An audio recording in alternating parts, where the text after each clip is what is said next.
पाण्याच्या अंगभूत गोष्टीचा उपयोग कुठं करून घेतला माणसाने, तर पाणी उताराकडे वाहतं.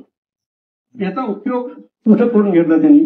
190 सन 190 मध्ये चौल राजांनी जे तामिळनाडू मध्ये आहे कावेरीच्या नदीमध्ये त्यांनी ग्रँड अॅनिकट आज सुद्धा बघायला मिळतो आपल्याला. तो ग्रँड अॅनिकट त्यांनी बांधला. उत्कृष्ट अभियंता पुरस्कार प्राप्त मान्य श्री प्रकाश देशपांडे साहेब आज धरणे का व कुठे एक शास्त्रीय अभ्यास यावर एक खूप छान माहितीपूर्ण व्याख्यान दिलं. त्याचा हा भाग आपल्यासाठी.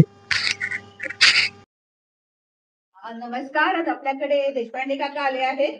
धरणं का आणि कुठे. सध्या आपल्याकडे बरेच प्रश्न आहेत की काश्मीरचं पाणी आपल्याला थांबवता येईल का, पाकिस्तानचं काय होईल, प्लस महाराष्ट्रातली धरणं ते कव्हर करतील आणि त्याच्यानंतर मग आपल्याला बाकी सगळ्या ठिकाणी पण घेऊन जातील. आणि त्याचे प्रेझेंटेशन तर काका तुम्ही शेअर. नमस्कार मित्रांनो. आजचा दिवस एक विशिष्ट महत्वाचा दिवस असा आहे की ज्या धरण प्रणालीचे एक गत आहे आणि धरणाचे निर्माते म्हणजे राधानगरी राजर्षी शाहू महाराज त्यांचा जन्मदिवस आहे. राजर्षी शाहू महाराजांचा जन्मदिवस आहे आणि त्यानिमित्ताने त्यांना वंदन करून माझं हे लेक्चर मी सुरू करतो. मित्रांनो, अनेक धरण हा जो विषय आहे तो आपल्याला अगदी मुळापासून घ्यायचा आहे. या विषयाचे 3 टप्पे मी केलेले आहेत. मध्ये मी तुम्हाला परत मागे पुढे असं घेत जाईल कारण त्याचा संदर्भ त्या वेळेला येईल. या दृष्टिकोनात मी याचं एक हे करतो आहे, हे लेक्चर मी विणतो आहे. तर हा विषय सुरुवात करताना आपण म्हणतो नेहमी की माणसाच्या गरजा अन्न वस्त्र आणि निवारा आहेत, पण माणसाच्या लाईफ सपोर्ट सिस्टीम आहेत ती म्हणजे हवा, पाणी, सौर ऊर्जा आणि गती. आता याच्यामध्ये आपण मुळात कशाच्या वरती अवलंबून आहोत तर पाण्यावरती. कारण आपला कंट्रोल आपल्याला याचा नियोजन करताना आपल्याला या सगळ्या अंगांची वैशिष्ट्य अंगभूत वैशिष्ट्य जर आपण लक्षात घेतली तर आपल्याला नियोजन करता येतं.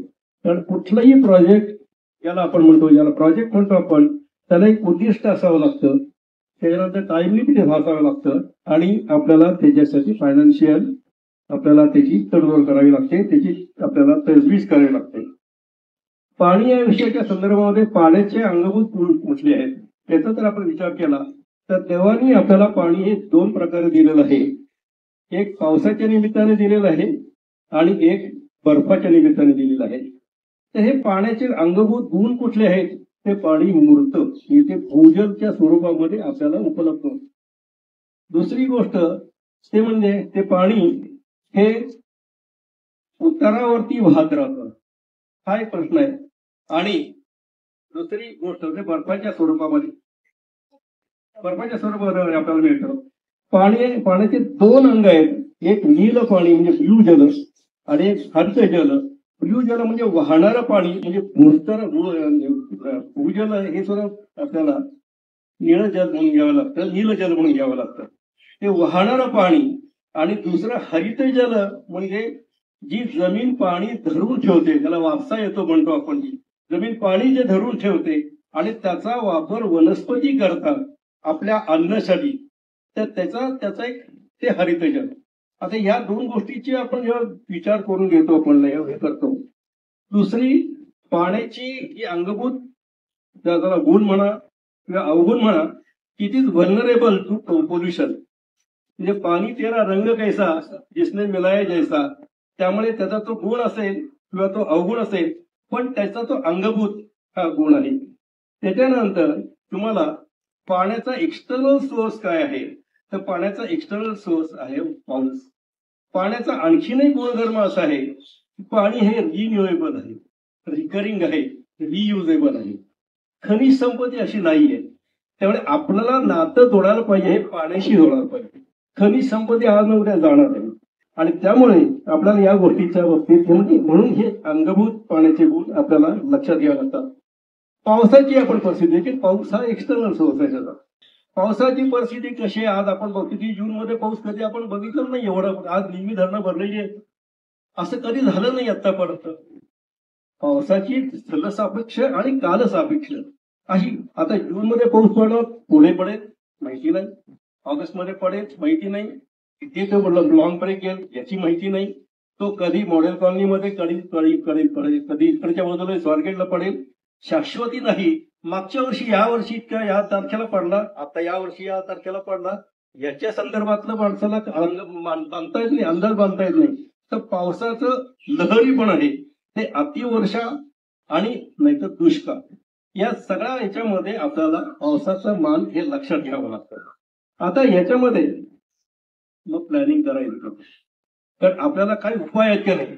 आता मी तुम्हाला आदिमानवाच्या काळामध्ये घेऊन जातो, त्यावेळेला याचा काही समज होता. जेव्हा आदिमानव म्हणजे आपण जेव्हा माणसाला शहाणा माणूस निर्माण झाला साधारण 12,000 वर्ष, त्यावेळेला वन्यजीव होते, माणूस कंदमुळं खाऊन जगत होता. नंतर त्याला लक्षात आलं की वनस्पती हे जमिनीतलं पाणी घेतात आणि अन्न तयार करतात.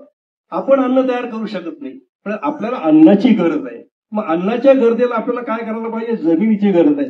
मग आपण जमीन तयार करू. मग माणसानी काही झाडं तोडली आणि जमीन तयार केली.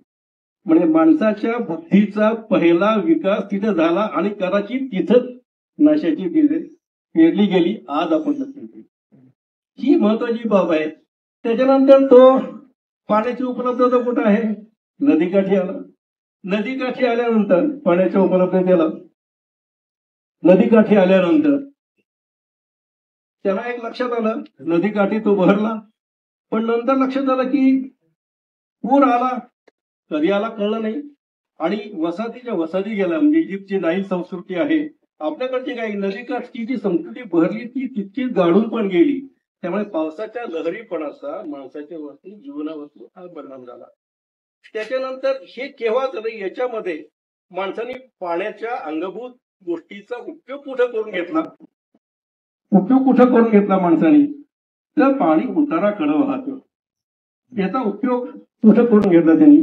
190 सन 190 मध्ये चौद राजांनी जे तामिळनाडूमध्ये आहे कावेरीच्या नदीमध्ये त्यांनी ग्रँड अॅनिकट आज सुद्धा बघायला मिळतो आपल्याला. तो ग्रँड अॅनिकट त्यांनी बांधला.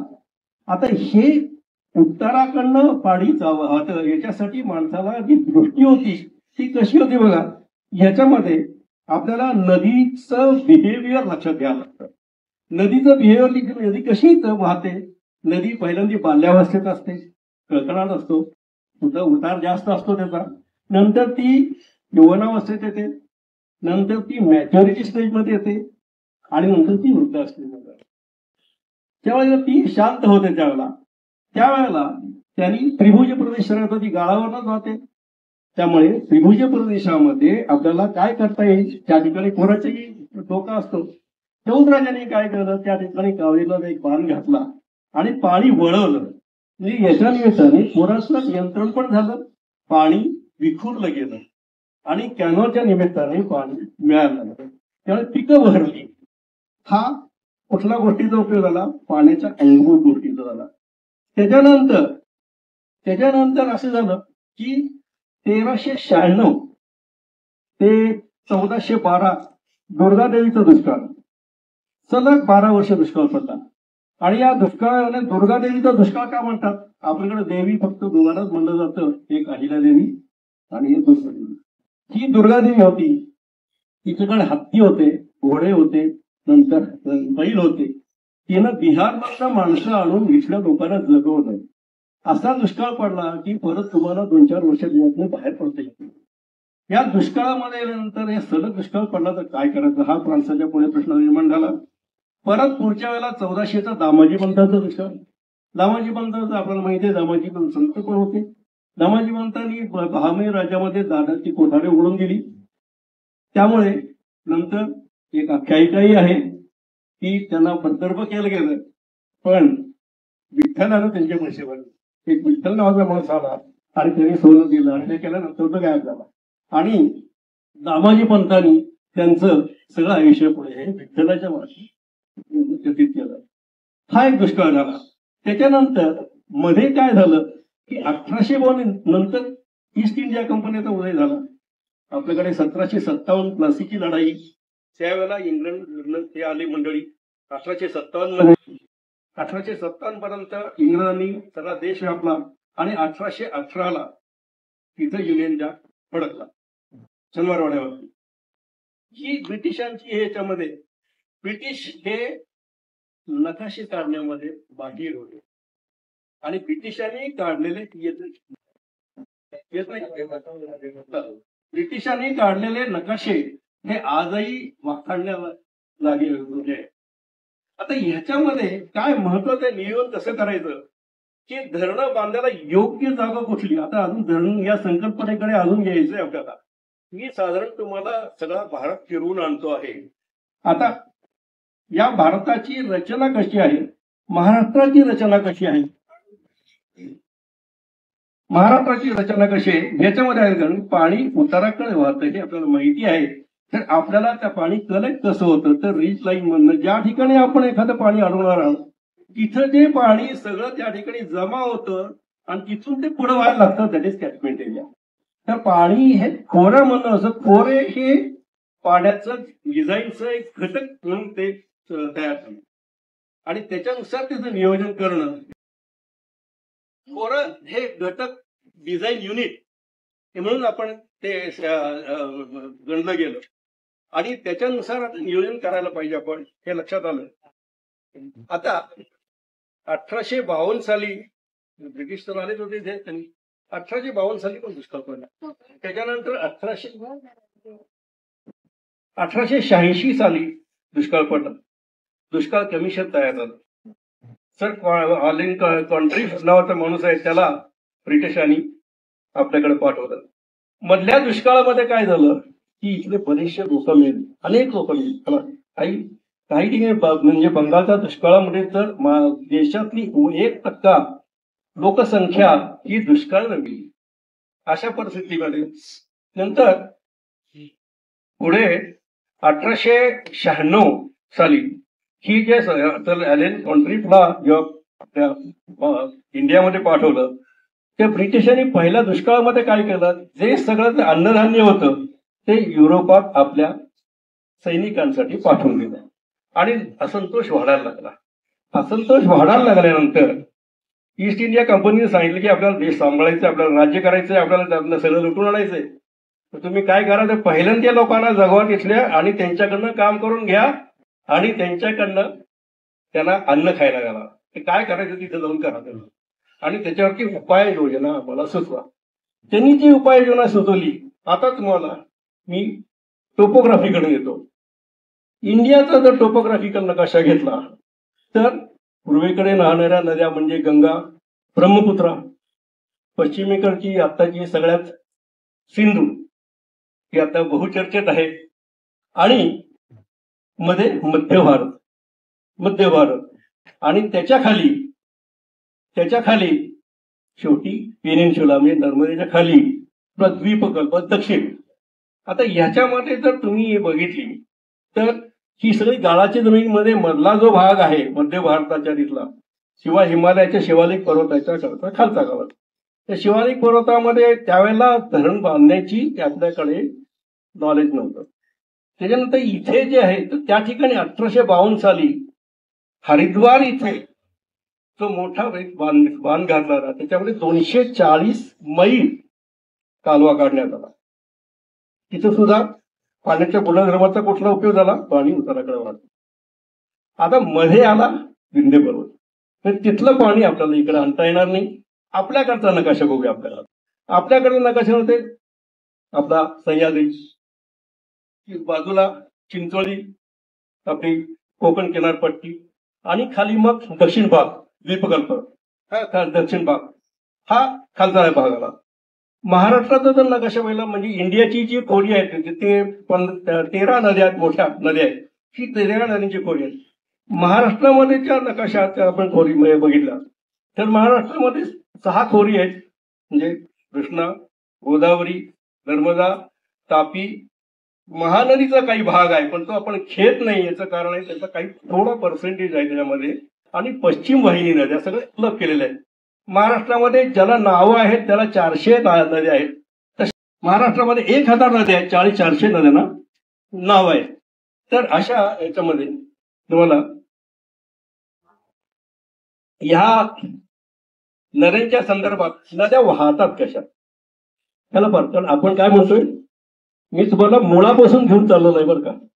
नदी उत्तराकडे वाहते आणि पुढे कुठे बांधायची याला त्याचा संदर्भ येतो, म्हणून मी तुम्हाला त्या ठिकाणी घेऊन जातोय.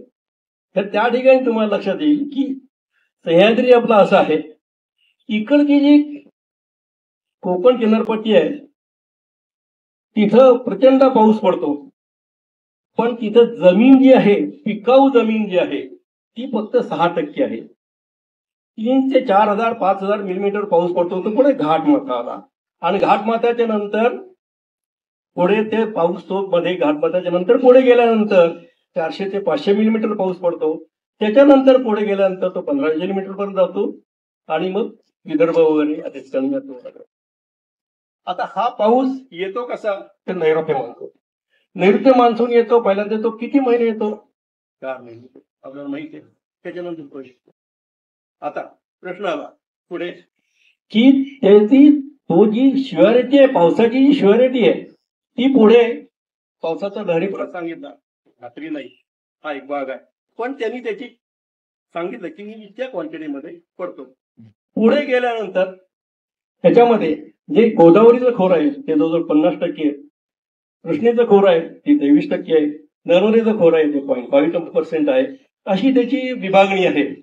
आता ही विभागणी झाल्यानंतर भीमा नदी ही कृष्णेची उपखोर आहे, पण महाराष्ट्रामध्ये भीमा नदी कृष्णेच्या खोऱ्याच्या टोटल कृष्णा मिळते बंगालच्या उपसागराला. त्याच्यापैकी 67 म्हणजे कृष्णा महाराष्ट्रामध्ये आहे 69,000 स्क्वेअर किलोमीटर, त्याच्यापैकी 67% हे भीमा खोऱ्याने वगैरे, नंतर ती रायचूरला मिळते त्यामध्ये. तर ती भीमा नदी वाहते ती कशी, की सह्याद्रीला काटकोनाच असतो. आणि त्यामुळे जो कॉन्फ्लिक्ट जो आला तिकडनं, तर त्यांनी या गोष्टी लक्षात आणून दिल्या की आपल्याला असं करता येईल, तर माणसं जागवायचीत. राणीने सांगितलंय माणसं जागवायचीत, आपल्याला तिथनं सगळं आणायचंय आपल्याला या ठिकाणी, ते माणसं जागवायचीत म्हणल्यानंतर त्यांनी दुष्काळी लोकांना काम द्यायचं म्हणून सह्याद्री पॅटर्न तयार झाला. सह्याद्री पॅटर्न तयार कसा झाला, पावसाच्या मध्ये जेव्हा उतारावरच्या प्रदेशामध्ये म्हणजे मध्ये घाटमाथा आला, त्याच्यानंतर उतारमाथा आला, उतारमाथ्याची तिकडे धरणं बांधा, तिथून दुष्काळामध्ये पाणी द्या.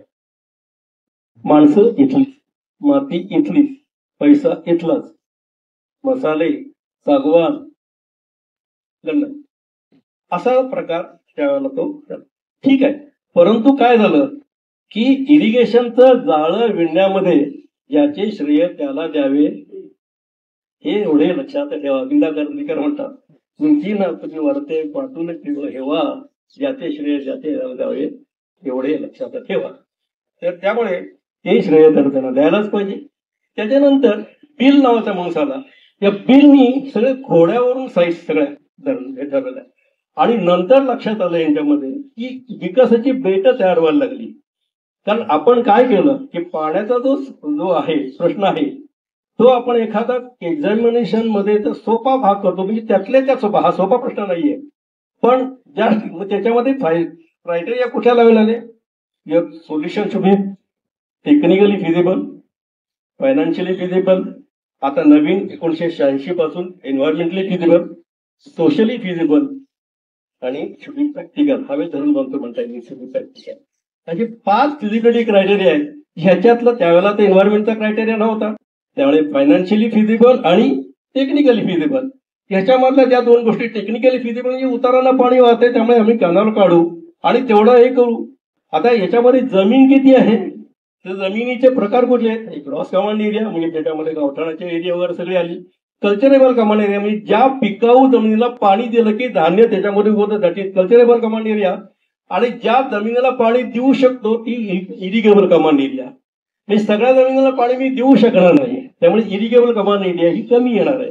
परंतु पुढे प्रश्न निर्माण कसा होता, पाण्याची सवय झाली तर कल्चरेबल कमांड एरिया काय म्हणणार, पाणी मी घेणार, तुम्हाला काय करायचं आहे, कारण माझ्या जमिनीला पाणी मिळणार आहे. त्यामुळे पाण्याचं नियोजन करायला घटक कोणता वापरायचा, तर कल्चरेबल कमांड एरिया, कारण भविष्याकडे बघायचं आपल्याला. त्यामुळे तो पाणी वापरणार हे आपल्याला लक्षात ठेवायला पाहिजे. हा एक महत्वाचा मुद्दा आहे. हा तुम्हाला मी सांगितलं त्यामध्ये. आता हे पाणी अशी विकासाची पेट तयार झाली. आता याला हे का केलं आपण, म्हणजे आपण स्टोरेजेस का मानली, धरणाची संकल्पना इथं निघाली. म्हणजे काय झालं, एकदा कळलं तुम्हाला की अन्न हे वनस्पती तयार करतात, वनस्पतीला या वेळेला पाणी लागतं, या वेळेला पाणी मला अवेलेबल आहे का, नाही, त्याचं उत्तर नाहीये. हंगामात पाणी आहे का, त्याचं उत्तर नाहीये. ज्या प्रमाणात मला पाहिजे त्या प्रमाणात ते वाहत असेल का, त्याच वेळा वाढत असेल ना, त्याचं प्रमाण नाही. माझ्याकडे जर 2 दिवस पाणी येणार नसेल तर मी पाणी साठवून ठेवतो. म्हणजे निसर्गामध्ये पाणी साठवणार कोण, आणि म्हणून धरणाची संकल्पना आहे. म्हणजे धरण का, शाश्वत पाणी पुरवठा पाहिजे. शेतकऱ्याला जेव्हा तुम्ही सांगाल की पाणी तुला 4 वर्षात मी 2दा देईन, 2 वर्ष देईन, 3 वर्ष देईन, तेव्हा तो लोकांना विचार देतो, लोकांना पैसे देतो. पण पाणी पाऊस किती पडायला माहिती नाही, आणि त्याच वेळेला पे करून त्यावेळेला त्याच्या लक्षात हे डिपेंडेबिलिटी हा भाग लक्षात ठेवायला पाहिजे. त्याच्यामध्ये मी नेहमी आपण काय म्हणतो की एखाद्याच्यावरती डिपेंडेबल पाऊस काय म्हणतो तुम्हाला की मी माझं बिहेवियर काय आहे ते तुम्हाला सांगेन, तुम्ही मला ऍडजस्ट करा.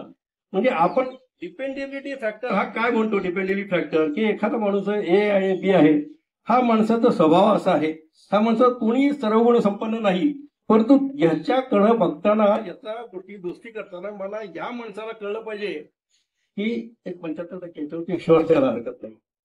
तेच तत्व शास्त्रीय स्वरूपात वापरलं गेलं. म्हणजे पाण्याचं बिहेवियर काय केलं की 40 वर्षांनी पाण्याचं सायकल आहे, 35 ते 40 वर्षाचं पाण्याचं सायकल आहे. पाण्याचं सायकल रिपीट होतं, पाण्याचं सायकल. तर त्या दृष्टिकोनानं मी काय केलं, मग हळूहळू 1850ला औद्योगिक क्रांती झाली. शेवटी औद्योगिक क्रांती याच्यामुळे काही इन्स्ट्रुमेंट यायला लागली, माहिती व्हायला लागली, हायड्रॉलॉजी यायला लागली, शास्त्रीय बेस तयार व्हायला लागला. पदार्थ विज्ञानशास्त्र आलं, हे तुमचं हायड्रोलॉजी आली, हायड्रॉलिक्स आलं, जिओलॉजी आली, पुरातत्व खातं आलं. या सगळ्या लोकांची माहिती हळूहळू व्हायला लागल्यानंतर शास्त्रीय बेस तयार करण्यासाठी आपल्याला काहीतरी महत्वाच्या गोष्टी पाहिजेत. त्या डेटा एकदा मिळाला, रेनफॉल कसा मोजायचा ते माहिती नाही. रेनफॉल मी मोजल्यानंतर माझ्या लक्षात आलं की 40 वर्षांनी ही सायकल रिपीट होते म्हणल्यानंतर मी ते उतरत्या क्रमाने मांडलं. उतरत्या क्रमाने मांडल्यानंतर आपण 40 वर्षाचं उदाहरण घेऊ. 20 वर्षाला मी जेव्हा लाईन मारली, त्या 20 वर्षाचा जो पाऊस आहे आणि मोरलेला पाऊस वगैरे आणि त्याच्यातनं रन ऑफ किती आला, म्हणजे वाहतं पाणी किती आलं, ब्ल्यू किती आलं, हे मला पाणी मिळते. हे पाणी मला पुढच्या 40 वर्षामध्ये 20 वर्षामध्ये मिळेल. आलं लक्षात? हा शास्त्रीय भेद आलं लक्षात. कारण उत्तर त्या क्रमाने मी मांडलं. एक 100 मिलीमीटर पाऊस वरती, 90 मिलीमीटर खाली, 70 मिलीमीटर खाली, 50 मिलीमीटर खाली, असं 20व्या वर्षी मी वरनं 20व्या वर्षी खाली आलो आणि त्याला मी हे केलं. आणि त्याच्यासाठी मी बघितलं तर 50% डिपेंडेबिलिटी तुम्ही राहायला हरकत नाही. 30ला आलो तर 75% डिपेंडेबिलिटीला यायला हरकत नाही. आता हा डिपेंडेबिलिटी फॅक्टर मध्ये काय की जेवढी डिपेंडेबिलिटी जास्त तेवढं स्टोरेज कमी. 75% 30व्या वर्षी लोएस्ट मी व्हॅल्यू घेतो, त्यामुळे त्यावेळेला त्याचे साठा कमी असेल परंतु त्याची यशस्वीता जास्त असेल, खात्री जास्त येते, तेवढी ड्युरेशन मध्ये जास्त असेल, साठा जरी कमी असला तरी. परंतु अशी परिस्थिती सगळीकडेच असेल असं नाही. तर हा डिपेंडेबिलिटी फॅक्टर हा आला. हा शास्त्रीय बेसकडे मी तुम्हाला आलो. धरण का झालं याचं मी उत्तर तुम्हाला देतो. आता आपण शास्त्रीय बेसकडे येतोय. शास्त्रीय बेसकडे आल्यानंतर आपल्याला लक्षात आलं की आता आपल्याला ही धरणं आपण मानल्यानंतर ही महाराष्ट्राची भाग झाली. कृष्णा नदी बघूया आपण. कृष्णा नदी कशी वाहते, 30 किलोमीटर फक्त अशी वाहते, नंतर ती पुढे सांगलीच्या दक्षिणोत्तर वाहते खाली आणि मध्ये याच्यामध्ये.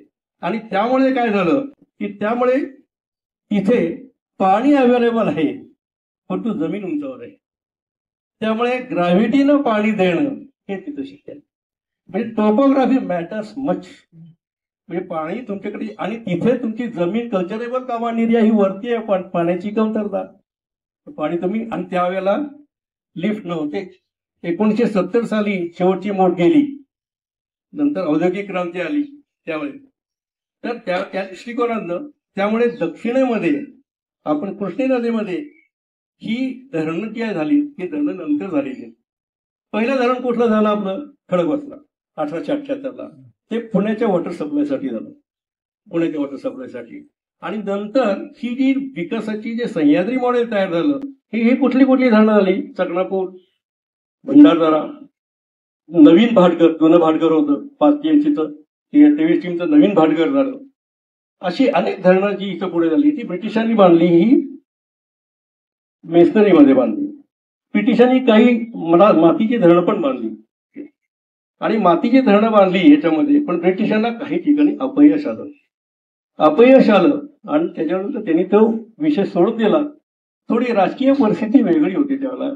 हे टिळक युग संपलं होतं, गांधींचं युग सुरू झालं होतं आणि गांधींचं युग सुरू झालं होतं आणि ब्रिटिशांना लक्षात आलं आपण काही पाठणार राहत नाही. ब्रिटिश होते व्यापारी आपण जे काय गुंतवतो त्याचं रिटर्न कधी मिळणार, कारण धरणं तयार व्हायला वेळ लागतो. त्यावेळेला आतासारखी मशिनरी नव्हती. पाईपलाईनच्या साठी हॉलंडमधनं पाणी पाईपलाईनचे पाईप आणावं लागत होते. त्यामुळे लक्षात आलं ब्रिटिशांनी मातीची धरणं 1930 नंतर बांधलीच नाही, सगळी मिस्त्री धरणं बांधली. कारण 2-3 वेळेला अपयश आले तर आता म्हणजे याच्या नादाला लागायचं नाही, आपल्याला इथून जायचंय. त्यामुळे ब्रिटिशांच्या याच्यामध्ये 1930 साली जेव्हा आर्थिक मंदी झाली तेव्हा US मध्ये मोठ्या धरणांची लाट आली आणि मोठी धरणं त्यांनी तिथे खूप आली. आता डिपेंडेबिलिटी फॅक्टर आहे हा आपल्याकडेच आहे. हा का आला? हा डिपेंडेबिलिटी फॅक्टर 75% डिपेंडेबिलिटी हा जेव्हा मोठ्या धरणासाठी मी मानला तेव्हा मोठी धरणाच्या आधी ती जरा मॅच्युरिटी स्टेजला आली.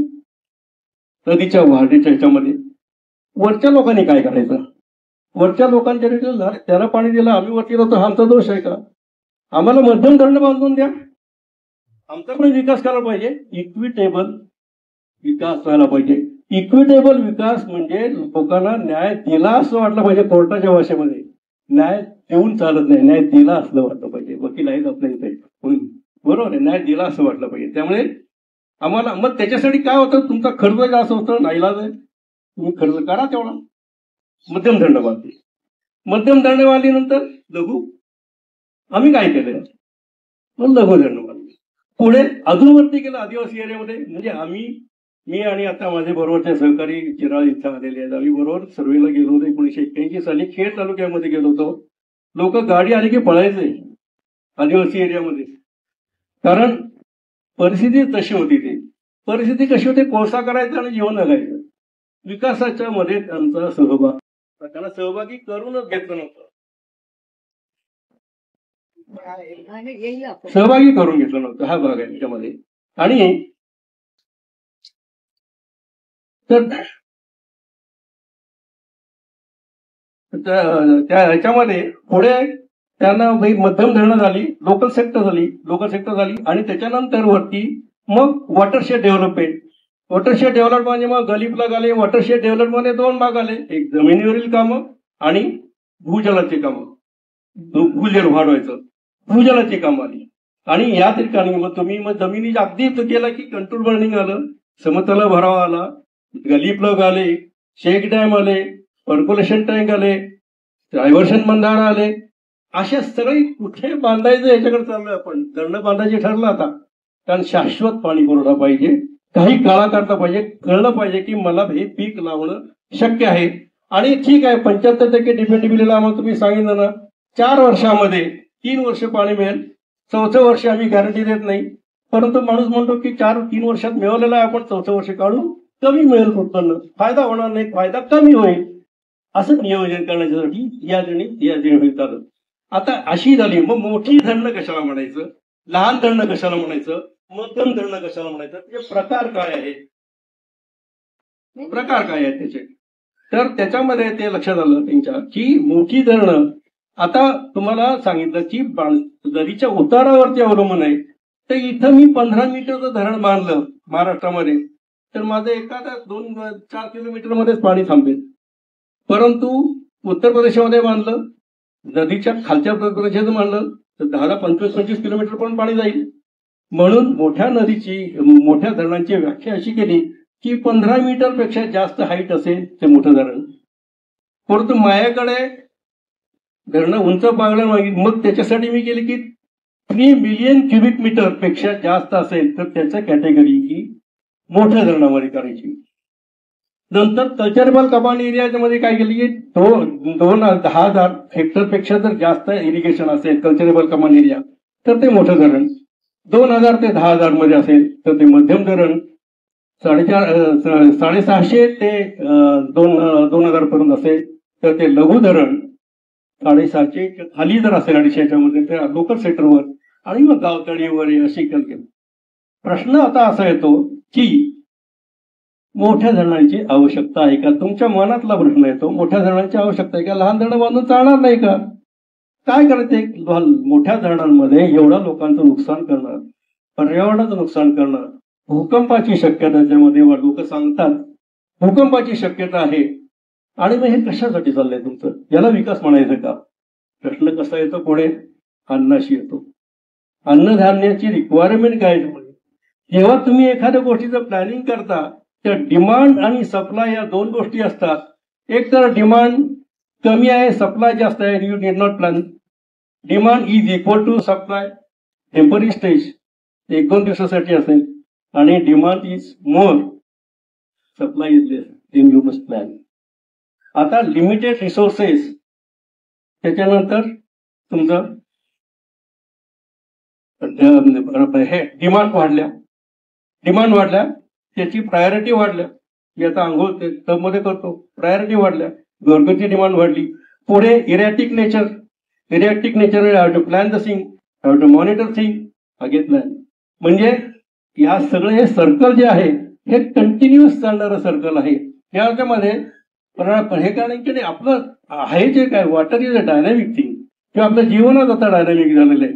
तर या दृष्टिकोनातून आपल्याला जर बघायचं झालं तर प्लॅन तसं करताना तुमचं याविषयी बघायला पाहिजे. तर मोठी धरणामध्ये आणि लहान धरणामध्ये, मध्यम धरणामध्ये फरक कुठे येतो? पाण्याचा दुसरा एक गुण असा आहे की पाऊस निसर्ग देताना थोडं काढून घेतो. ते कुठलं?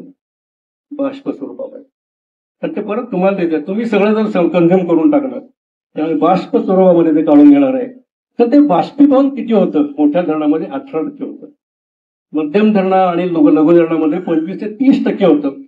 आता मला सांगा की 25 ते 30% धरणामध्ये, आता मोठ्या धरणामध्ये जर तुम्हाला शाश्वत पाणी पुरवठा करायचा आणि बारमाही जर पिकांसाठी पाणी पाहिजे असेल आणि उद्योगधंद्यांसाठी पाणी पाहिजे असेल, उद्योगधंद्याला जर तिथं योग्य जागा असेल, तर मला 12 महिने शाश्वत पाणी पुरवठा करण्यासाठी मला मोठं धरण बांधावं लागतं किंवा त्या साईटप्रमाणे बांधावं लागतं. तर त्या ठिकाणी मला हे मध्यम धरणावरती जर मी गेलो त्या ठिकाणी, तर ते पावसाळ्यानंतरच्या फेब्रुवारी ते जून या दरम्यान काय होईल? तर वर्षाचा जर ग्राफ काढला बाष्पीभवनाचा, तर वर्षामध्ये जे बाष्पीभवन होतं त्याच्या 50% बाष्पीभवन हे जून, जुलै, ऑगस्ट, हे मार्च, एप्रिल, मे, जून, जुलै याच्यामध्ये होतं. बाष्पीभवन होतं 50%, एवढं बाष्पीभवन होतं. त्यामुळे आपण काय केलं त्यातल्या तर व्हाय मीडिया आपण काय करणार की आपण बारमाही पिकाला पाणी देणार नाही, 8 महिने काल विकू आणि इकडं बारमाही काल विकू. ते सुद्धा पाणी शक्य असेल मिळेल तेव्हा 2 दुहंगामी पिकं आपण त्याला तयारी करून घेऊ, त्याची हरकत नाही. त्यामुळे लघु पाटबंधारे आणि याच्यामध्ये उन्हाळ्यामध्ये फेब्रुवारी नंतर पाणी नसतं. तुम्ही ज्या वेळेला जाता लोकांना विचारता तुम्हाला काही या धरणाचा उपयोग झाला का? मध्यम धरणावरती जर कोणी तुम्हाला सांगितलं की हा उपयोग नाही झाला, पाणी नसतो फेब्रुवारीमध्ये, अरे नाहीच आहे ना, नॉट डिझाईन फॉर दॅट. त्यामुळे गैरसमज हे असे पसरत जातात की तुम्ही त्या धरणाच्या संकल्पनेला तुम्ही दोष देता. तशी संकल्पना नाही की संकल्पना ही शास्त्रीय गोष्टीवरती अवलंबून आहे. कारण पाऊस आहे, पाऊस तुम्ही निर्माण करू शकत नाही, हा भाग आहे. त्यामुळे मध्यम धरण आणि याच्यामध्ये हा एक भाग झाला. नंतर पर क्युबिक मीटर जी कॉस्ट आहे मोठ्या धरणाची ती कमी येते, मध्यम धरणाची कॉस्ट ही जास्त येते, लघु धरणाची जास्त येते. परंतु सामाजिक न्याय म्हणून आपण काय केलं की त्यांचे आर्थिक पुढे वाढवून दिल्या. दुसरी गोष्ट तुम्ही बघा याच्यामध्ये की काही वेळेला एक वाईट परिस्थिती घेऊन चालला. आता मध्ये काही दुष्काळी भाग आपल्याला पण थोडस मागे जाऊ आपण. 1952 दुष्काळ पडला. 52 आपल्याला स्वातंत्र्य मिळालं होतं. त्याच्यानंतर जेव्हा आपल्याकडे जेव्हा दुष्काळ पडला, त्या दुष्काळामध्ये पूर्वी तुम्हाला माहित असेल, मला माहिती आहे, लहान जरी असो त्यावेळेला तरी, सखा पाटील जे आपले अन्नमंत्री होते, त्यांनी PL 480 करार केला, ज्यासाठी अमेरिकेकडनं आपण मेलो गहू आणला. अमेरिकेनं जे गुरांना द्यायचं हे होतं, गुरांना द्यायचं अन्न, ते आपल्याला दिलं. त्याच्यामध्ये मानहानिकारक काही अटी टाकल्या.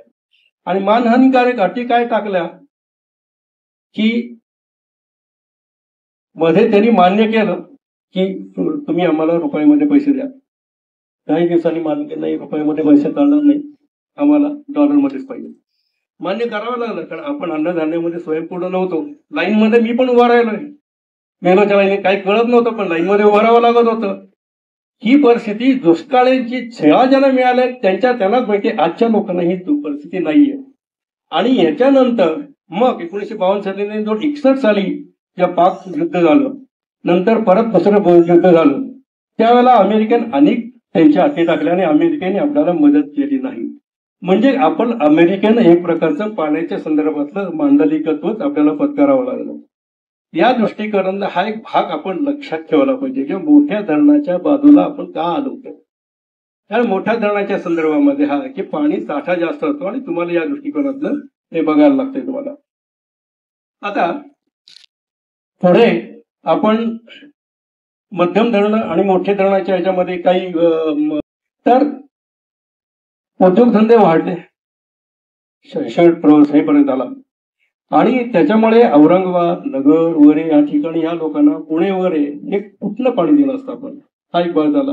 अन्नधान्याची गरज वाढली तुमची, लोकसंख्या वाढली, त्याच्यानंतर तुमची जमीन, म्हणजे आता तुम्ही मोठ्या धरणाला पर्यावरणाचा नाश करतात मोठी धरण, असं जेव्हा बोललं जातं तेव्हा मला एक सांगा की माणसांनी पहिल्यांदा शेतीसाठीच वनाची नाश केला काही.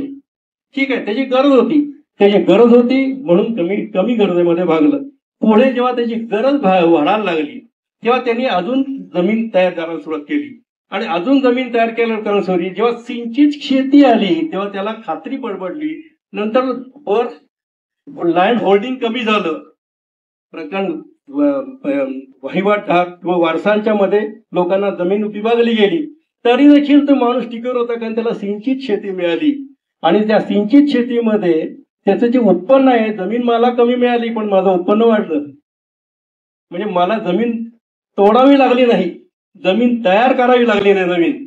आणि मला त्याच्यामुळे सिंचित शेतीचा आणि पर्जन्याधारित शेतीचा याच्यामध्ये गुण काय, जो टायमिंग कमिशननं ठरवलेला आहे, international commission on large dam मध्ये ठरवलेला आहे, तो ठरवलेला आहे तो 2.67. याच्यामध्ये एक आलं तर त्याच्यामध्ये 2.67 हे उत्पन्न येतं. मग जेव्हा अन्नधान्याचा विषय आपण करतो तेव्हा त्याला उत्पन्नाचं वाढ आपल्याला ही लक्षात घ्यावी लागते. आणि त्यामुळे त्याचा म्हणजे मोठी धरणं नाही म्हणलं तरी हे पर्यावरण पूरक ठरतात. दोन गोष्टी आहेत की न्यायालयाच्या भाषेत इट इज अ इररिपेरेबल लॉस. कुठला तर जमीन जाते. पण कोणतीही गोष्ट असेल तर तुम्ही एक त्याचं एन्व्हायरमेंटल इम्पॅक्ट असेसमेंट जर केलं तर ह्या गोष्टीमध्ये आपण कुठलाही गोष्ट बघतो. आपण अगदी स्टेज ठरवी बसवायचं झालं तर लोक सांगतात की हे नाही बसवलं तर तू 15 वर्ष, तुझं काही खरं नाही, हे बसवलं तर तू 15 वर्ष जगशील. आपल्याला ते ऍक्सेप्ट करावं लागतं. तर त्याप्रमाणे जी जमीन आहे तुम्हाला इररिपेरेबल लॉस आहे त्यामध्ये येतात. परंतु ज्यांनी होणारे फायदे आहेत ते होणारे फायदे किती आहेत हे पण महत्वाचं आहे. तुम्ही आता आत जाऊन मी नदीवरनं आंघोळ करून येतो असं म्हणणार आहात का? मी घरी पण बघा नदीवरनं पाणी आणणार नाही, कन्झम्पशन वाढलं म्हणजे वॉन्ट्स अनलिमिटेड झाल्या, रॅटिक नेचर झालं. या गोष्टीचा विचार आपल्याला करायलाच हवा. आणि त्यामुळे आपल्याला मागणीचा आणि याचा हे करायला पाहिजे. याच्यामध्ये त्या मोठ्या धरणाच्या संदर्भामध्ये इरिगेशनची जी इरिगेबिलिटी आहे, इरिगेबिलिटी वाढली, अन्नधान्याची वाढ झाली, ही झाली असती का हा भाग आहे. दुसरी गोष्ट पर्यावरणाची म्हणजे जमीन ही उलट वापरली. पर्यावरणाचा अहवाल माधवराव गाडगीळ यांच्या याच्यामध्ये आता पश्चिम विकास योजनेमध्ये आला. त्याच्यामध्ये काय की त्याच्यामध्ये की धरणं डिफंड करावीत. असं त्याच्यामध्ये की 35-40 वर्षाचं आयुष्य असतं धरणाचं. हे सगळे तुमच्या जे चर्चेले जाणारे विषय आहेत. हे 35-40 वर्षाचं 50 वर्षाचं असेल, गाळानं भरून जातात धरणं सगळी. आणि त्यामुळे हे धरणं रिफंड करावीत सगळी. याच्यामध्ये अमेरिकेने केली, 300 धरणं अमेरिकेने केली, आम्ही नाही करायची. अमेरिका प्रगत आहे, आम्ही मागासले, असा विचार करा. बरं, त्या कमिटीवरती इरिगेशनचा किंवा जलसंपत्ती विभागाचा कोणीही नव्हता. आता हे व्हायबल लाईफ 45-60 वर्षाचं ठरवलं कोणी? हे बिल्डिंग नाहीये, हे ठरवलं कोणी? असं म्हणलं तर कोयना सगळं भरून जायला पाहिजे. कोयना 1962 16 मे 1962 साली कोयना पहिल्यांदा सुरुवात झाली. जलविद्युत ही सुरुवात झाली. आज भरून टाळायला पाहिजे होतं. हे काळाचा प्रश्न जो येईल तो नंतर तुम्ही सोडवा ना, परंतु त्याच्यासाठी धरणं रिफंड करावी माहिती. मग ह्या लोकांनी जायचं कुठे? हा एक भाग त्याच्यामध्ये विचार व्हायला पाहिजे त्याच्यामध्ये. आणि अमेरिकेने काय केलं? मग नेहमी आपण एवढे गोष्टी करतो ना, त्याला जेव्हा एखाद्याशी कम्पेअर करतो तर त्याची परिस्थिती आणि आपली परिस्थिती याच्यामध्ये जेव्हा तुलना करतो तर डेटा काय आहे बघा. ते अमेरिकेत धरणं ही अशी जुनी होती जी गाळानं भरली होती, ज्यांच्यामध्ये काही फिश जाती होत्या आणि त्या जातींना ते हे होत होतं. त्यामुळे त्यांनी केलं डिपेंडेबिलिटी फॅक्टर त्यांनी घेतला नाही. त्यांनी कुवर धरण बांधलं, ते 7-8 वर्षांनी भरलं. आम्ही काय करतो? फायनान्शियल बघतो, त्यामुळे काही वेळा धरणं भरणार नाहीत, मग आम्ही खर्च कशाला करायचा? हा एक भाग आहे. दुसरी गोष्ट, आपल्याकडचा प्रश्न इंटरस्टेट रिव्हर आहे. Everybody live downstream. Assured zone आहे तो सह्याद्रीचा आहे, तिथंच पाणी येणार आहे, पुढे तो कमी होणार आहे. ह्यांनीच जर सगळं, म्हणजे प्रत्येक राज्याला तशी भीती वाटते की महाराष्ट्रात त्याच्या सीमेवरती सगळं पाणी अडवणार, कर्नाटकाला उरलेलं पाणी सगळं ते सीमेवर आणि शेवटी आंध्रला काहीच मिळणार नाही. त्यामुळे सेंट्रल वॉटरकडे जेव्हा हा प्रश्न गेला तेव्हा डिपेंडेबिलिटी फॅक्टर निघाला. त्यांच्याकडे तसं नाही, डिपेंडेबिलिटी फॅक्टर महत्वाचा आहे, काही ठिकाणी नाही. तर तिथं त्यांनी तो गेला, त्यांच्याकडे त्यांनी हे केलं. आज जायकवाडी भरत नाही हा एक प्रश्न निर्माण होतो लोकांचा. पण जायकवाडी भरत नाही याच्यामध्ये आपण धरणांना परवानगी दिली ही गोष्ट खरीच आहे. धरणांवरती परवानगी दिली, आता त्याच्यामध्ये सुधारणा करण्यात आले. आपण काय करतोय? आपण जुना काळ आणि नवीन काळ, शास्त्रोक्त अभ्यासाकडे आणि शास्त्र कसं प्रगत झालं या गोष्टीकडे आपण दुर्लक्ष करतोय किंवा आपल्याला ते माहिती नाहीये. हे सगळं तयार केलेलं आहे, हे सगळे. आणि या तयारीनिशी आता धरणाला नवीन परवानगी, आपण जे म्हणलं बोरला परवानगी नाही, धरणाला आम्ही परवानगी देत नाही, याच्या आधी दिली. आता कितीही प्रश्न ते नवीन धरणाला परवानगी नाही. त्यामुळे आपण जेव्हा म्हणतो की इथे अजून एखादं धरण म्हणणं परवानगी मिळणार नाही. हा हिता म्हणजे धरण कुठं कुठं बांधायचे ते ठरलेले. आता महाराष्ट्र धरणं संपली, कारण आपण ती धरणं सगळी एक्झॉस्ट केलेली आहे त्यामध्ये. आता याच्यामध्ये की पुढे कसं झालं की अमेरिकेने तो गोष्टी केला. म्हणजे आता एक लक्षात घ्या की जायकवाडीमध्ये जे पाणी कमी येतं त्याच्यामध्ये आता पुढे वैतरणा नदीचं पाणी आता नवीन आणायचं जे चाललंय त्याच्यातनं ते जायकवाडीमध्ये पाणी येते. कारण जायकवाडीपर्यंत गोदावरीचा जो पाणी यूज आहे तो 100% मान्य आहे. त्यामुळे आपण पलीकडनं पाणी आणू, ते पाणी आपल्याला जायकवाडीपर्यंत मिळेल. आणि मराठवाडा वॉटर ग्रीड आहे, तर ते 11 धरणं आहेत मराठा वॉटर ग्रीडला. तर मराठा 11 वॉटर ग्रीडला आता विकास, धरणांच्यामुळे विकास होतो हे आपल्याला मान्य करावं लागेल. दुसरी गोष्ट कशी असते की पूरनियंत्रणाचा नदी ज्याला वाहत असते, ज्याला खाली खाली मोठा एक सपाट प्रदेश असतो, त्याच्यावरती जर धरण बांधलं तर त्या ठिकाणी तो नियंत्रित धरणांना आपल्याला सोडता येतं. पुराचं संरक्षण त्यामुळे होतं. पण ह्या सगळ्या प्रकारामध्ये आम्ही ज्या नीलरेषा आखून दिलेल्या असतात, आम्ही ज्या रेड लाईन्स आखून दिलेल्या असतात की नीलरेषेमध्ये पण तुम्ही बांधकामं करायची नाही, पुढच्या याच्यामध्ये ही बांधकाम करायची नाही, ह्या ठिकाणी हॉस्पिटल असं नाही. प्रश्न कसा येतो माहितीये का? सिस्टीमला दोष देताना सिस्टीमची पथ्य पाळली जातात का? सिस्टीम डॉक्टर म्हणतात की या गोळ्या या वेळेला घ्या, म्हणून काही झालं नाही. कसं आहे आता या गोष्टीचे जे पाणी हा राजकीय विषय हा आपला विषयच नाहीये. आपण सिस्टीमला दोष विषय, सिस्टीम आपला विषय कुठला आहे? शास्त्रीय अभ्यास. आपण शास्त्राप्रमाणेच मांडणार. तुम्ही या गोष्टी शास्त्राने सांगितलेलं आहे. पाणी या वेळेला उपलब्ध होणार आहे, पाणी पिकाच्यासाठी किती पाणी लागतं हे आम्हाला माहिती आहे, किती दिवसांनी पाणी द्यायचं आम्हाला माहिती आहे, बाष्पीभवनानं पाणी किती जातं माहिती आहे, पूरनियंत्रण कसं करायचं माहिती आहे, पूरनियंत्रणाची रेषा कुठपर्यंत आहे माहिती आहे. या सगळ्या गोष्टीमध्ये एखाद्या वर्षी जर पाऊस कमी पडला तर पूरनियंत्रण कसं करायचं, रिझर्वायरची लेवल कशी ठेवायची हे आम्हाला माहिती आहे. रिझर्वायरची लेवल कशी ठरवतो आपण लक्षात ठेवा की आपण धरण या ठिकाणी मानलं, मला मे मध्ये किंवा पुढच्या जुलै महिन्यामध्ये साधारण पाणी इतकं लागणार आहे पिण्याच्या पाण्यासाठी वगैरे, मला त्याची रिझर्वेशन करायची. त्याच्यापासून मी मागं जातो आणि मला फोर्टनाईटली रिक्वायरमेंट आहे. म्हणजे फिलिंग पिरियड कुठला आहे माझा, जून पासून आहे, 15 जून, 30 जून, 15 जुलै, असा 15 ऑक्टोबर पर्यंत.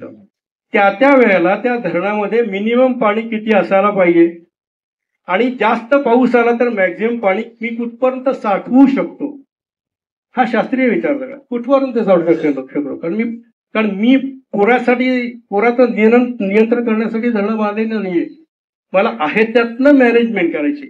म्हणजे माझ्याकडे पाहुणे येतील म्हणून मी 10 रूमचा फ्लॅट घेत नाही, मी दुसरा भाड्याने घेतो. बाकी जेव्हा केअर काढणं मुश्किल होईल, त्या दृष्टिकोनात मला आहे त्या रूम मध्ये मला लोकांना सामावून घ्यायला लागेल. तर त्या दृष्टिकोनात मला मॅक्झिमम लेवल आणि मिनिमम लेवल हे ठरवावं लागेल. मिनिमम लेवलच्या पेक्षा जर पाणी त्याच वेळेस 15 ऑगस्टला मला इतक्या लेवलला पाणी पाहिजे होतं आणि त्यावेळेला पाणी कमी आहे, कमिशनरना मी सांगतो की साहेब असं आहे, 1 दिवस कपात लागू करा. पाऊस मध्ये पडला आणि त्या लेवलला पाणी आलं तर आपण सगळं कपात बांधतो, मान्य करावं लागतं शास्त्रीय बेसला.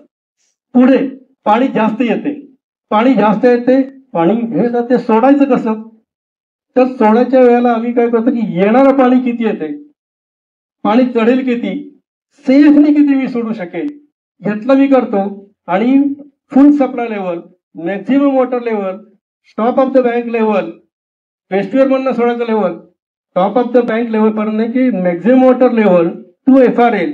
याच्यामध्ये मी साठा करणार नाहीये, पण टेम्पररी साठा करणार आहे. ती किंग त्या ठिकाणी येते, तोपर्यंत पाऊस ओसरतो, पाणी ठेवायला मी ते पुराचा सक्षम, त्या पुराचं शमन मी तिथं करतो आणि खाली पाठवतो. पाणी खाली किती वेळात जाते, म्हणजे इथून पंढरपूर पर्यंत पाणी किती वेळ जातो, 15 तास, 16 तास, हे मला टाइम ऑफ कॉन्सन्ट्रेशन म्हणतो आपण त्याला, हे मला कळतं. खालच्या लोकांना मला वॉर्निंग देता येते. या दृष्टिकोनाला मी हे करतो. गेट ऑपरेशन शेड्यूल हे मला माहिती आहे, खूप तांत्रिक विषय झाला, पण मी याच गोष्टी सांगितल्या की पुराचं नियंत्रण हे या सगळी करतो. जेव्हा आपण म्हणतो की इरिगेशन डिपार्टमेंटनं पाणी खूप सोडलं, तशी परिस्थिती ते धरलंच नसतं तर काय झालं असतं, हा परिस्थिती आहे. त्याच्यामुळे विशेषतः मागच्या वेळेला चिपळूणमध्ये जेव्हा पूर आला चिपळूणमध्ये, तर इरिगेशन डिपार्टमेंटनं कोयनेतनं पाणी जास्त सोडलं. कोयनेतनं पाणी सोडायला 8,000 क्युसेक पेक्षा पाणी कोयनेतनं सोडवच येत नाही, आणि 2 लाख क्युसेक पाणी आलं तिकडे. पण कॉले डॉग मॅड आणि किल हिम, शूट हिम, असं जर तुम्ही ठरवलं तर कसं होणार ते. म्हणजे 8,000 क्युसेक 2-2 लाख क्युसेक पाऊस हा लहरी आहे. आणि त्या दृष्टिकोनात तुम्हाला पावसाच्या दृष्टीनं कसं, एकाच वेळेला जर कॅचमेंट एरियामध्ये पण पाऊस पडला आणि कमांडमध्ये पण पाऊस पडला, तर कमांडमधले लोक आता आत यायला लागतात. माझ्याकडे काही फोटोग्राफ्स आहेत, पण ते दाखवता वेळ नाही, फोटोग्राफ्स आहेत ते दाखवता येईल. लोक जर आत घुसायला लागले आणि नंतर जर पाणी आलं ते सोडावं लागलं, तर लोकांना काय होतं, तो पण पाणी सोडलं जात नाही, कारण आणि मध्ये पाऊस त्या दृष्टीने मॅनेजेबल होतो. आता धरण वाचवायचं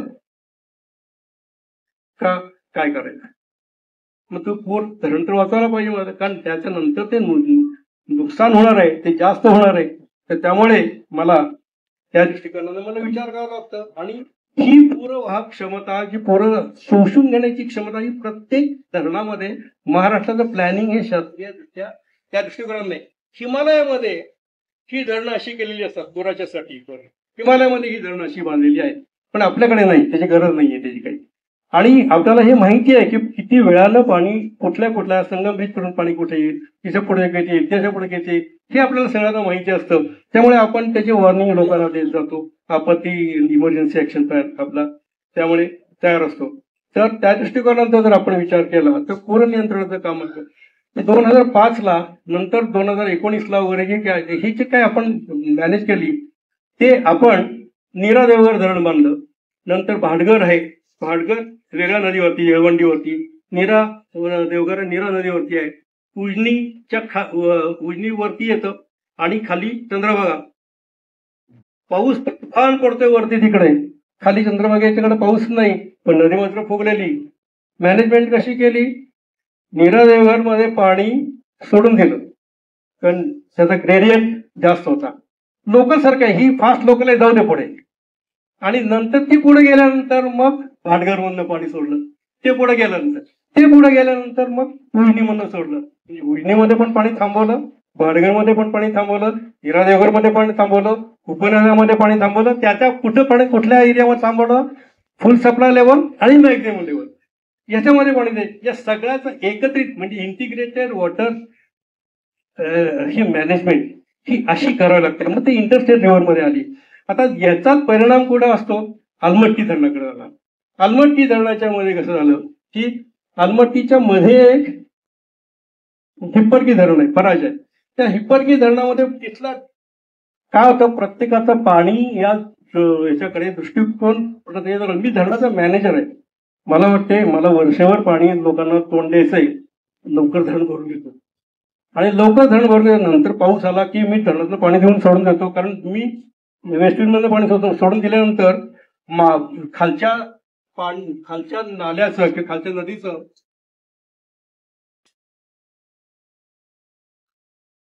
खालच्या नदीचं ते हे सामावून घेण्याची त्याची क्षमता आहे का, हाही भाग आहे त्यामध्ये पण होतं.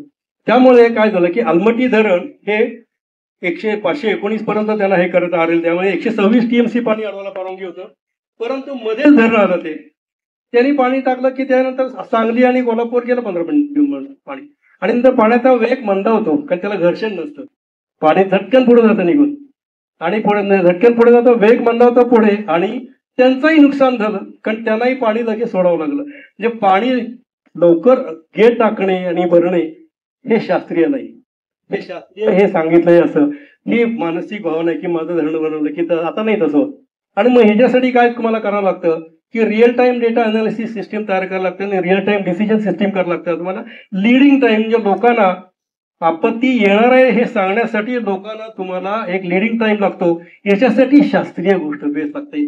आणि याच्यासाठी हायड्रोलॉजी प्रोजेक्ट होता, याच्यामध्ये या सगळ्या गोष्टी टाइम कन्झ्युमिंग आहेत. लोकांना वाटतं या सगळ्या गोष्टी लवकर व्हायला पाहिजे, नाही होत. कशा होतील? एवढ्या मोठ्या क्षेत्रावरती काम करायचं 8-10 वर्ष लागतात. या हायड्रोलॉजी प्रोजेक्टमध्ये मी 3 वर्ष काम केलंय. त्याच्या मी नेदरलँडलाही जाऊन आलो. रिव्हर बेसिन मॅनेजमेंटमध्ये मी इंग्लंडलाही जाऊन आलो. या सगळ्या गोष्टीमध्ये तुम्हाला प्रत्येक ठिकाणी पाऊस किती पडतो ते मला केव्हा कळणार? पण आता रिअल टाइम नाही, म्हणजे पाण्याची लेवल मला पुण्यातल्या चीफ इंजिनियर ऑफिसमध्ये बसून 15 मिनिटात पाण्याची लेवल कळते. शास्त्रीय अभ्यास आहे, त्याच्यातनं मला लिडिंग टाइम कळतो. म्हणजे पाणी इथून तिकडे जाणार, त्याच्या ते मला अनालिसिस करणं सॉफ्टवेअर आहे, अनालिसिस करणं स्टाफ ट्रेन झाला, तिथून लगेच कळतं, लोकांना लगेच शिफ्ट करता येतं. हा एक शास्त्रीय अभ्यासाचा हा एक परिणाम झाला त्याच्यामध्ये. तर अशा दृष्टिकोनानं या गोष्टी होत गेल्या. म्हणजे पर्यावरणाच्या दृष्टिकोनातनं आणि हे आलमट्टीचा भाग झाला हा भाग. तर आता पर्यावरणाच्या दृष्टिकोनातनं काय झालं की अजून एक आक्षेप असा आहे की जलविद्युतचं जे की धरणामध्ये जेव्हा धरण ओपन होतं तेव्हा ते झुडपं असतात, त्याच्यातनं कुजतात ती आणि त्याच्यातनं मिथेन वायू पडतो. ते झुडपाने आम्ही सगळं तो झाडावर काढून टाकला असतो, तो प्रश्न येत नाही. प्रश्न येतो 25% भात केलं जातं जगातमध्ये आणि भातामधनं मिथेन वायू येतो. म्हणजे क्रॉप कुठलं घ्यायचं, काय करायचं याच्यावरती आपल्याला अभ्यास करायला लागेल. तो दृष्टिकोनात नाही. जनावरांच्या रवंथामध्ये मिथेन येतो. म्हणजे ह्या सगळ्या गोष्टीचा विचार करायला पाहिजे. तुमची जी अवैध वृक्षतोड होते, खनिज याच्यामध्ये जवळजवळ 7 ते 8 जवळजवळ जास्त 10 ते 12% वनसंपदा त्यात नष्ट होत असते. आणि 2 ते 2.5% परत जे वन जमीन पडते. म्हणून तुम्ही इरिगेशन म्हणजे सॉफ्ट टार्गेट कुठलं आहे आणि त्याच्या मध्ये म्हणजे जे आज तुम्ही महाराष्ट्र टाइम्स वाचला असेल की पुणेरी लोक पाणी जास्त वापरतात म्हणून गळती कोणाच्या मागाला पाहिजे ते पुणेरी माणसाच्या मागे. हा जो प्रकार आहे तो या दृष्टिकोनातून आहे. आणि मग विकासाचं जे मॉडेल आहे हे आपल्याला या दृष्टिकोनातून आपल्याला याच्यामध्ये करायला लागेल. मित्रांनो, पुनर्रचनेतून शाश्वततेकडे आपल्याला जायला लागेल. विकास कसा हवा, तर विकासाचं जी व्याख्या आहे ती development that meets the needs of the present without compromising the ability of future generation to meet their own needs. पुढच्या प्रजेसाठी ते प्रत्येक माणसाला काय जायचं, त्याला काय करणे, भस्मीभूतस्य देहस्य, भस्मीभूतस्य देहस्य पुनरागमन होता. परत मी कधी जन्माला येणार आहे. यावत जेवेत सुखम जेवेत, यावत जेवेत सुखम जेवेत ऋणम कृत्वा घृतम पिबेत. असं पाहिजे. आणि मला वाटते तुम्हीच राज कपूरचं परवा व्याख्यान दिलं ना, राज कपूर काळे मला. आता आपल्याला असं करायचं, हा विकास आपल्याला पाहिजे का? यावत आपण मेलो तर काय काय घेणार आहे. आपण राजर्षी शाहू महाराजांनी केलं त्यावर जगतो आपण.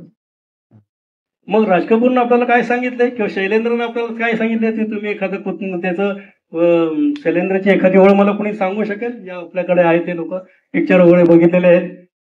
श्री 420 पिक्चर आहे, त्यात तो काय सांगतो, काय सांगतो तो, हम न रहेंगे तुम न रहोगे, हम न रहेंगे तुम न रहोगे फिर भी रहेगी निशानी.